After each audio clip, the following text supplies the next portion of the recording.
What's up, guys? Gonna do a review of a Cadillac ATS-V sedan, 6-speed manual, no sunroof.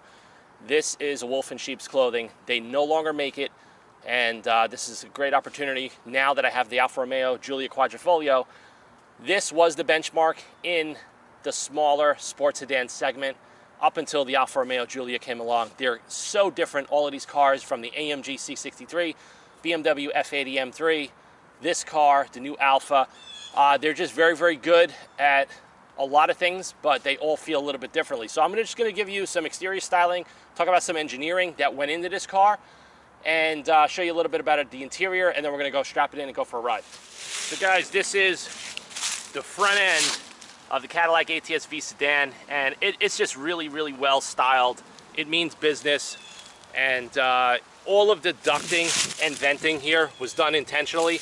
There are a number of coolers on this car, not only for the turbocharging system, but for the active differential, the gearbox, everything. There's a load of coolers that are mounted, heat exchangers, all down below in this front bumper. Now, also for aerodynamics, the air goes in through the lower grille, into the upper grille, and it comes out through the extractor. So this is all done, not only does it look visually cool, but it was done intentionally for aerodynamics and to reduce the coefficient of drag. So it's a sharp car. This car is in radiant silver, metallic, same color that I had my 2012 CTS-V V2. That's a close-up of the Midnight forged wheels that come on the car. This car, out of all the cars in this segment, is the only one that comes with 18-inch wheels and tires. And that was done intentionally by Dave Leone and the GM Performance engineers, because 18-inch is probably the best size to get, and also for tire selection. These are the big 6-pot calipers right there by Brembo. They also let you change the pads without pulling the caliper off, which is a great touch. These are the same calipers that were on my CTS-V. They're a little less than 15-inch diameter. These are 2-piece floating rotor design. You can see that there. That's the hardware. They're not slotted. They're not drilled, because drill rotors crack on most production cars that are driven daily. And overall, it's just a badass looking car. It's got a good stance. Now, we recently changed the tires in this car. We put the P4S's because my buddy bought the car from a guy, and it had bubbles all over the place. And being that this car's being driven in the New York City area, we needed a little bit more pothole protection. So we went up in size to a 285/35 in the back and a 265 up front. And it actually filled out the wheel arches. As you guys will see, it just looks really, really good. And I think it adds to the muscular nature of the car. Even though this is a more dynamic sports sedan, it's not a drag strip type of car like the CTS-V is. And then back here, you get the 4-piston Brembo monoblock calipers, same deal, good hardware. These are single piece rotors in the back. That's of course for cost cutting. They didn't do the dual compound with the aluminum hats. Here's the tail end of it. Now, this particular car doesn't have the carbon fiber package, but at least all the trim on the bottom is gloss black, so that looks really nice. Nice stainless steel brushed exhaust finishers, quad exhaust tips on this car. The exhaust is actually really, really quiet. Doesn't have a lot of sound, but that's going to change real soon, because we got a couple of mods in store for this car real soon. But visually, the car's cool. It is the most dynamic car in its class. Every reviewer has compared it and said it. They call the car, like the guys from Motor Trend, Johnny Lieberman and Jason Camisa, call it Dymagic, because the chassis is so good, the architecture is so good, the active differential. It is just probably one of the best cars that General Motors has ever put out, especially for the Cadillac brand, as far as driving cars. And General Motors is not known for the best driving cars. We're not talking about the Corvettes, of course, but in terms of their sedans and everything else. But it's a total shame that they do these awesome engineering jobs in these cars and nobody buys them, and then they go to the wayside and they become discontinued, just like the Chevrolet SS sedan, another great car, very analog. Now they discontinued the ATS-V and the CTS-V, so we don't know what's in store for them in the future. Let's hope they best this, but this is one hell of a platform, the best. Let's pop the hood and show you what's under there. This engine is classified by General Motors as the LF4 platform. This is basically the 3.6 V6 engine that they introduced when the CTS V2 came to the market in around 2008. They took this engine and they internally beefed it up. How did they do that? Forged crank, titanium connecting rods. They also shortened path between the air inlets and the turbos into the engine to reduce turbo lag. Now, another innovative thing that General Motors did on this engine is that they did a composite vane inside the turbos. So they reduced the rotational mass and the inertia of the entire assembly between the engine and the turbo system, which equals no turbo lag. And another interesting thing that I'll tell you about this car, because my car is twin turbo, my Alfa Giulia Quadrifoglio, this thing has a little bit of a run-on feature. Not like a feature, it's just something that happens because the turbos spool up so fast, is that if you jam the throttle and you get up to, let's say, 60 miles an hour and you pull your foot out instantly, it'll keep spooling up. And that's because of the reduction of mass and the change in the inertia of all the assemblies going on here. Also, GM moved the engine further back for balance. This also creates a much lighter package over the front axle. And like I said, they could have put an LS motor in here, an LT4, whatever, but this was done for dynamic driving, not sheer horsepower, not, you know, drag stripping and stuff like that. Another thing too that I talk about in a lot of my reviews, these are cast aluminum suspension uprights. Okay, you can see the triangulation with very, very thick steel reinforcements that are going right to the cowl, which reinforces the A-pillar. It goes all the way around to both sides. So now this anchors your load paths going across the front end of this car. Now down below, can't really see it, but there is a 25 millimeter aluminum shear panel that basically takes the subframe of this car and triangulates it to the rocker panels, the A-pillar, the cowl, all the way under this car. So you basically are anchoring all your suspension points and everything from the bottom into one solid foundation. That's why the steering on this car is unbelievable. It doesn't have that synthetic weight that the BMW F80 has.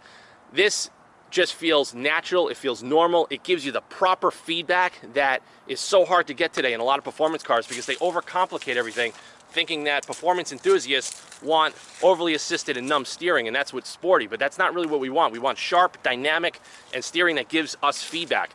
But like I said, this is not the pinnacle of engines in its class. You know, there's just, like my Alfa Romeo, I think is a much better engine, but it is what it is. They took an existing piece of hardware, they beefed it up internally, they've done it the right way, they did it for packaging, they did it for weight reduction, and it works. It just works. It doesn't sound the best, but it actually works. It's got about 465 horsepower and about 450 foot-pounds of torque. Here is the airbox. This airbox is kind of interesting. I actually did an intake on a few of these when these cars came out.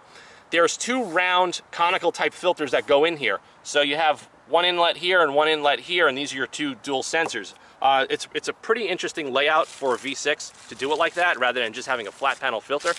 But overall, this car is incredible. Now, another thing I want to show you guys, so we already saw the braking hardware. We already know that's badass. We already know the chassis and the front subframe is done properly. That's why this car is so good. Now, the way this B-pillar was manufactured was not only for strength, but for weight reduction. GM found a way of using metal rollers to stretch and shrink the metal from the top all the way down to the bottom and change the thickness in mere millimeters of this panel, not only to give you the strength, but also to reduce weight. That is an interesting touch, and I met Dave Leone a number of years ago when Cadillac first moved to the New York City area for their corporate headquarters at an event that I was sponsoring. And we were talking about some of this stuff, and it just blows my mind that they would go to that extreme of doing something just to save a couple of ounces here and there. Now, this car doesn't have a sunroof, which I highly recommend if you buy a performance car, never to buy one with a sunroof, just because you lose a lot of structural rigidity, and you could also get some creaking depending on, you know, which manufacturer you decide to go with. But I like this, that there's a steel roof. My car has a carbon roof, and it just seems to work. Now, back here in the back of the car, what General Motors did as far as the engineering to reduce wheel hop, they have the left and the right axle is beefed up. So one side is thicker than the other. They also modified the drive shaft and the attachment points of the active differential. This car has a fully electronic active differential that'll help put power down when you're going into corners, when you're coming out of an exit, and it just works phenomenal. You could actually feel it. If you push this car hard and you start loading it up, you could actually feel that active differential doing its job, because it makes the back of this suspension, this multi-link, just carve, unlike anything that Cadillac and General Motors has ever done. So this is the Alpha platform. This platform is what's underneath not only the ATS-V, but the current CTS-V and the new 6th gen Camaro. So another thing too, as far as pricing of this car, this was like in the $70,000+ range. So this particular car really filled the void where the V2 CTS-V left off, because now a new CTS-V is like $109,000, whereas the ones that I had were like in the 70s. So as far as packaging goes, this car seems to be the right size, seems to be the right weight. It has everything done just right to make it a true driver's car. And having a 6-speed manual, it's got a, you know, regular Tremec 6-speed, single clutch, nothing crazy, but it has, of course, a lightened flywheel. And it's just a badass car. So moving on to the interior, you know, it's very, very bland. They tried to go sport. They give you the Alcantara up here, but then they put cheap hard vinyl. What they do is top stitch. Now in the CTS-V, you do get the aniline soft Napa leather. Down here, it's soft touch material, but it's vinyl. Down here, you get the cheap hard plastics like the Alfa Romeo. And this car doesn't have the Recaro seats. I'm not a big fan of the standard seats. They just don't fit my particular body shape well. So I suggest anybody that's really interested in this car, find one with the Recaro seats and find one with a 6-speed manual. There is the 6-speed manual, Alcantara steering wheel. Now another thing too, the way the steering wheel is shaped and designed, it feels like you're holding a BMW M steering wheel. It's got the right shape and thickness of the grips right here. You don't get aluminum pedals in this particular car. I'm not sure why they didn't do that. You're getting carbon fiber satin trim all the way along on the doors and on the dash. Now, the biggest handicap that a lot of people hate, and I particularly hate too on this car, is the instrumentation binnacle and the center stack. This is just very, it's analog, fine, but aesthetically it looks like it came out of a car from the late 90s. It just doesn't look good. Q is horrible. This whole infotainment system is horrible. I'm not even going to get into that because, you know, it's a driver's car. I'm not really going to talk about cup holders and infotainment systems, but it's a complaint that everybody has made remarks about over the years. But if you're buying a high-performance car, that shouldn't really matter. The owner of this car, my friend, he doesn't even care. He bought the car for what it is and not for what it can do while you're sitting in traffic. So let's get the camera strapped in, and we're going to go for it. I'm actually going to turn this Q nonsense off. I hate it. These are touch-sensitive panels. These are plastic. It just doesn't work very well. So you just pretty much hold it down, it turns it off. We already told you about the instrument binnacle. Now it started raining. This car's clutch, it takes a little getting used to. It's definitely not as easy to drive as the dual clutch that's in my GT350. But, you know, we're in the rain, but we have brand new Michelin Pilot's 4S tires, so fairly confident. Now, the ones that I've driven, the ATS-Vs that I've driven, always had a raspy exhaust sound coming through the speakers, which it sounded okay. You know, it was like one of those things where it just added a little bit more. This particular car doesn't have that. So what we're thinking is that the previous owner somehow disabled that. Somehow maybe he pulled a fuse, or there's a way to disable it, because you can do that on a lot of cars. You can disable that. So the car is very quiet in here. It has a very Cadillac-esque nature, and that's kind of like, you know, really fit for the audience. But it's really a shame that, you know, Cadillac as a brand, they're trying to reinvent themselves so many times. You know, they're catering to a totally different audience now, and I don't know really where they plan on going, because the V-Series really excited me as someone that, you know, loves American cars and engineering, for the fact that these engineers are creating these awesome high-performance sedans, you know, that are made in America. But nobody buys them. That's the problem. They don't do marketing. Everybody, you know, gets excited over AMG. They get excited over Porsche. They get excited over BMW M. That's just because those brands do a lot more to get that excitement going. And Cadillac really doesn't have the marketing, or they haven't had the resources to do something like that. And it's really a shame. I mean, you know, the Corvette itself, that's a great car. We already know what that is. It's very competitive in Le Mans racing and GT2 and all of that. But, you know, it's a shame that Cadillac could put out such a good product. You know, this was the benchmark in this particular segment, and nobody bought it. So what do you do if you're in business? If you make a product and nobody buys it, you can't keep making it just for the select handful of enthusiasts like, you know, you and I out there. that really want a car like this. But yeah, it's a little crazy what's going on with the whole automotive industry as a whole. There's a lot of changes, within Ford, within General Motors. GM killed off the Chevy SS that was based on an Australian Holden platform, but it was still a good car. It had a naturally aspirated LS motor, 6-speed manual. A lot of journalists were comparing that to the E39 M5, which was one of the best sports sedans ever created. But the transmission in this car is great. I like the Tremec feel much better than the BMW manual transmission. The BMW manual transmission just feels a little rubbery. It's very easy to drive, but this has a more stout, progressive feel as you're putting the gears into the gate, and that's what I like. And I'll tell you, this Q thing, it just drives me insane. It's like one of those things where they should just be a big off button somewhere, and you should just be able to turn everything off, because all this does is distract you. Now on the highway, it's so smooth, it's so quiet, it has a luxury sports sedan feel. It's not overdamped, it's not underdamped. Suspension tuning is phenomenal in this car. GM invented magnetic ride control, so they have the patent and the rights to that, and then they license that to other manufacturers like Aston Martin, Jaguar, Ferrari. Out of all the new cars today, and then the cars that I've driven in, Ferrari, I think, takes that mag technology with their unique algorithm to a whole new level, because they just feel phenomenal. And under every driving condition, those cars just feel incredible. But this is the latest and greatest version of mag ride control, and it's great. Now, I had a 2010 version 2 CTS-V that had the LSA motor.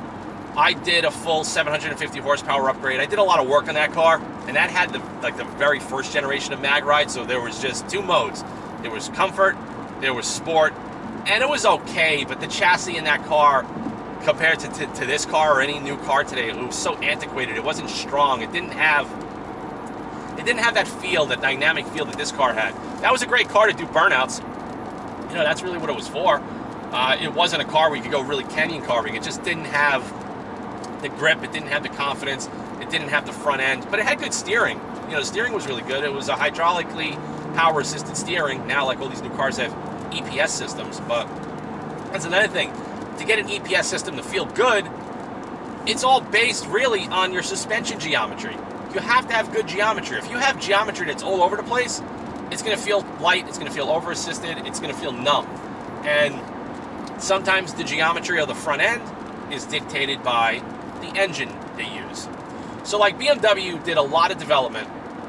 The gentleman that did the F80 development, he now works for Hyundai and Kia, so he's the guy in charge of, the new Genesis and the Stinger and making those cars drive really, really dynamic, and that's the guy. But I knew where they were going with the F80, but the engine, to me, wasn't special, and the numb, heavy, synthetic feel of the steering, to me, just ruined everything that M Division was known for since history, since like the E30 M3. So, a real enthusiast likes a real analog, a real natural, progressive feeling car, and BMW kind of took all that away. I mean, the car's fast, it feels good, it's a well-built machine, it's the chassis is solid, but I don't like the steering, and there are thousands of people that'll agree with me on this.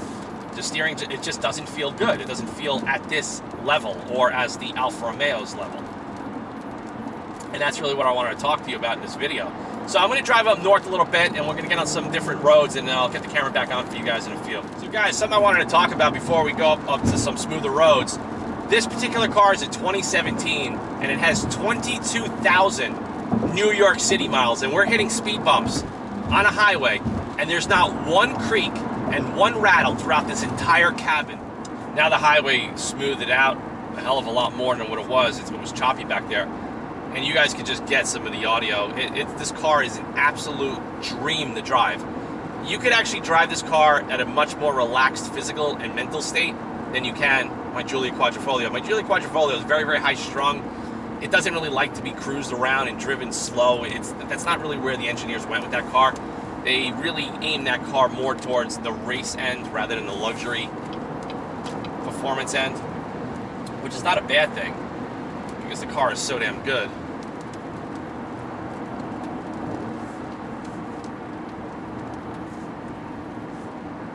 I'm trying to get this stupid Q system. Oh God, it's so hot in this car right now, and this system, it just sucks. Totally sucks. So we're in sport mode, which tightens up the dampers a little bit. I'm not going to put it in the track mode because it's wet out and it's not my car. But I am absolutely loving the ATS-V right now. I mean, you could drive this car for hours and have zero fatigue. Absolutely zero fatigue. And that's what I like to say about like this segment in this class of a car. You know, if you get the C63, that's a very hard riding car, but if you get like a CTS-V, it's a much bigger car. An AMG, like an S63, they're bigger cars. If you want to drive a bigger, heavier car hard, it takes a lot out of you physically. And you come out of those cars exhausted. So that's just my take on it. If you want a dynamic car, the Canyon carve and have that performance and have that balance, you got to go with the smaller segment of a car. You know, BMW 3 Series, Cadillac ATS-V, Alfa Giulia, you know, they're smaller cars. They're in the mid-size sedan segment. They're not in the full-size sedan segment.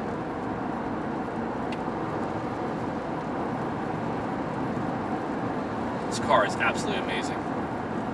The steering, and now the steering is so responsive, and the feedback is so good.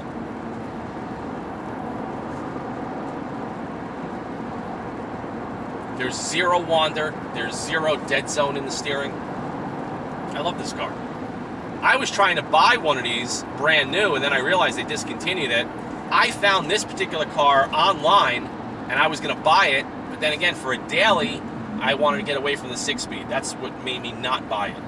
I didn't really love the 8-speed GM automatic. I just don't think it's as good as some of the other cars on the market, like a DCT from BMW.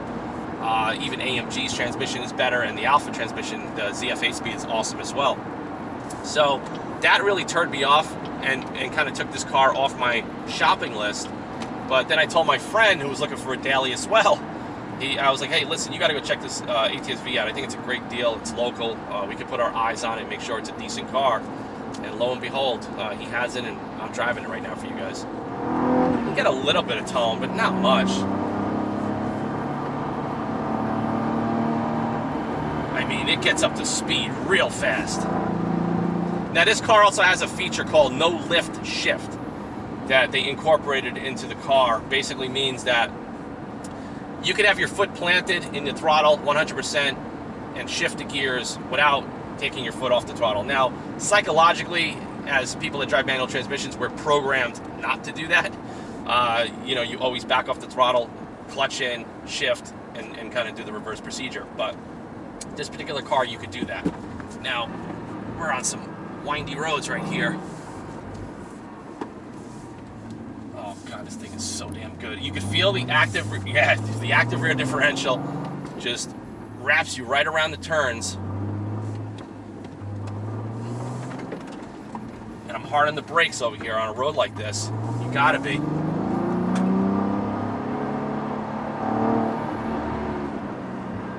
And it has the brakes.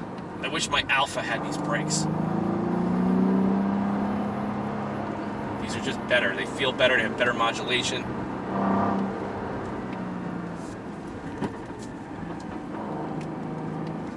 I mean, this road is ridiculous. See, this is where you could enjoy a car like this. Now, if you do this road in a CTS-V, you're not going to have a lot of fun.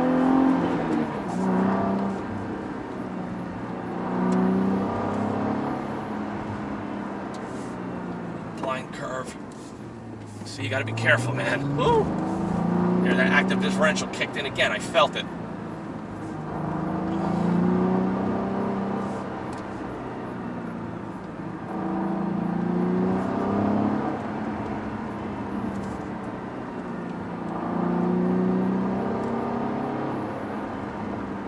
Oh, this car's a blast.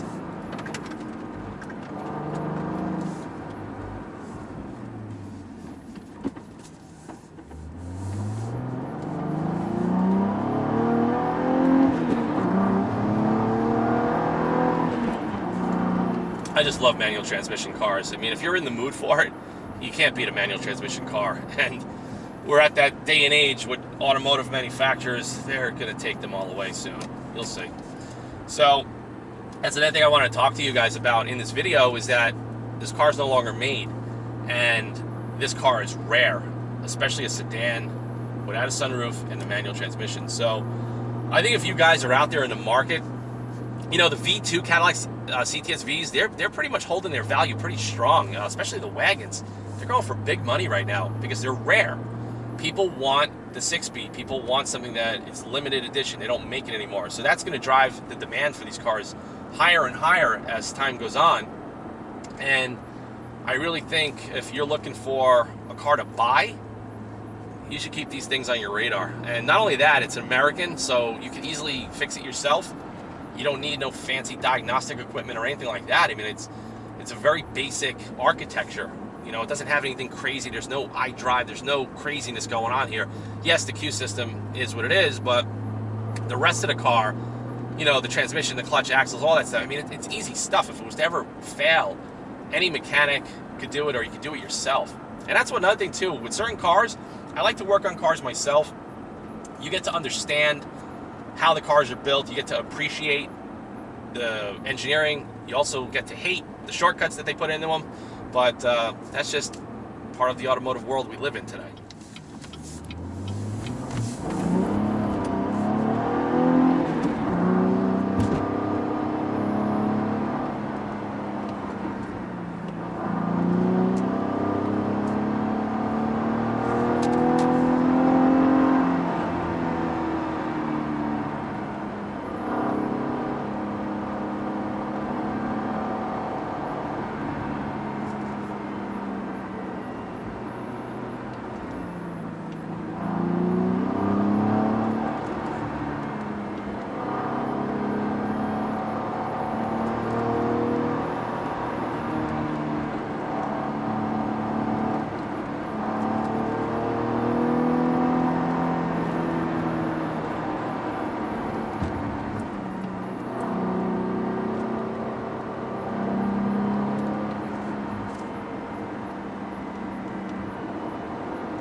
If it was dry out, this road is one of my favorite roads to be on with a car like this. Oh, man, it's so good, but it's wet. You feel it.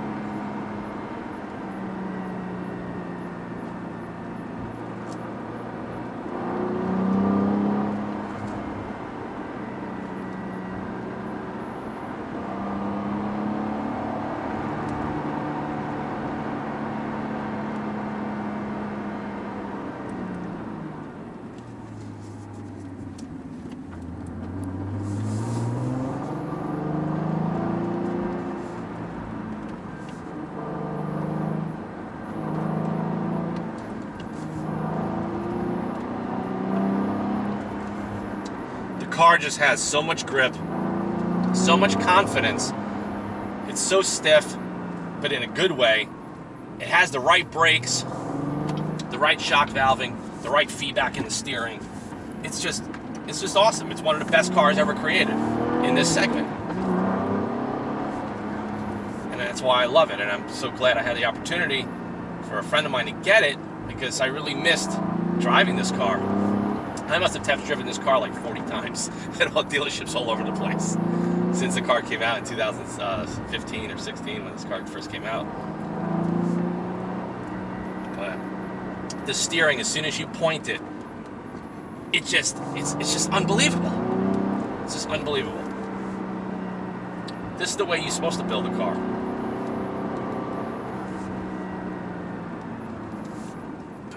There goes the active diff. I feel it. There we go, there we go, there we go. There, pulls it through. It kicked in again.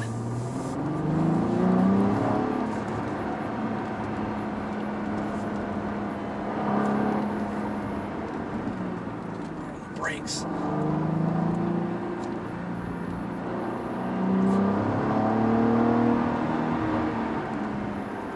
Brakes. Oh, the brakes in this car are awesome. And these are, because he's got 22,000 miles on them, they're not even new. And they feel so good. There we go again, look at that, look at that.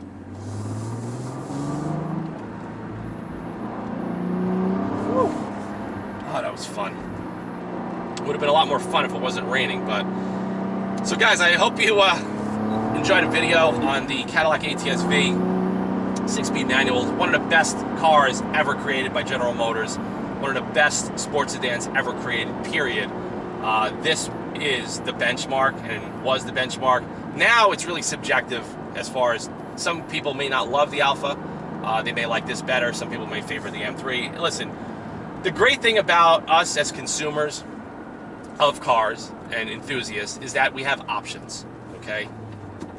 So we have so many options. So if you love one brand, you stick with that brand. You want to try something better, you try something better. If you want to buy something based on the best driving dynamics, then you buy that car. So that's what's really cool right now, is that we have so many good options that as a shopper and as an enthusiast, you can spend your money any which way you want.